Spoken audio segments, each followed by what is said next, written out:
This is 7b, solving regular quadratic equations, but note that there's an ALEX topic for this unit, not a regular practice. There's a lot of ALEX topics in this chapter.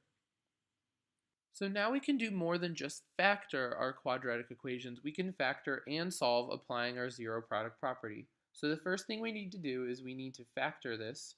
So remember, I want factors of C that add up to B.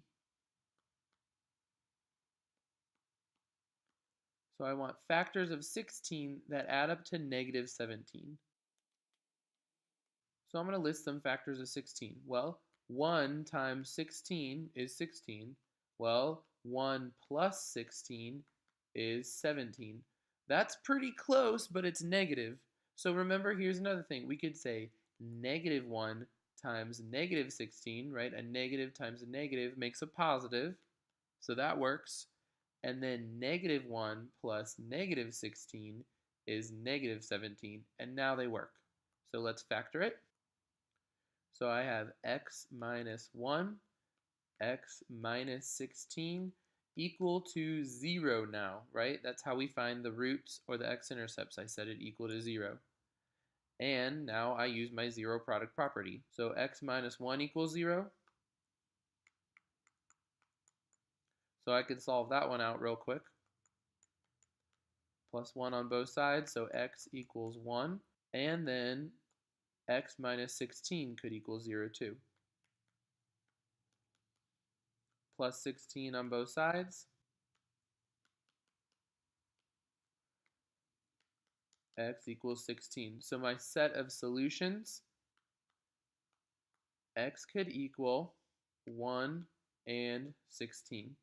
And I use my set brackets, my curly brace, to say that's the set of solutions. Let's do this one now as well.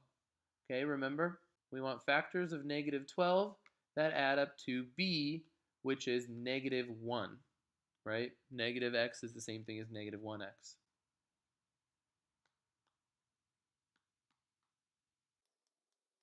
So I want factors of negative 12. Well, one of them has to be negative.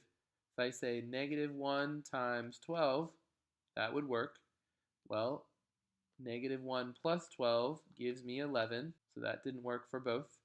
I have negative 2 times 6 gives me negative 12, and negative 2 plus 6 gives me 4. That doesn't work. And I have negative 3 times 4, which is negative 12, and negative 3 plus 4 gives me 1. Well, that's really close. I need negative 1 now. So instead, I'm going to swap it. I'm going to say 3 times negative 4 will give me negative 12. That works. And 3 plus negative 4 gives me negative 1. So now it works. Now I can factor it and solve. So x plus 3 from my first factor and x minus 4 from my second factor equals 0. And now I use my zero product property. So x plus 3 equals 0. So if I subtract 3 from both sides, x equals negative 3. There's my one solution. And I can take my second term, x minus 4 equals 0. I'll add 4 to both sides. So x equals 4. So my set of solutions are x equals negative 3 and 4. And there it is in my curly braces and everything.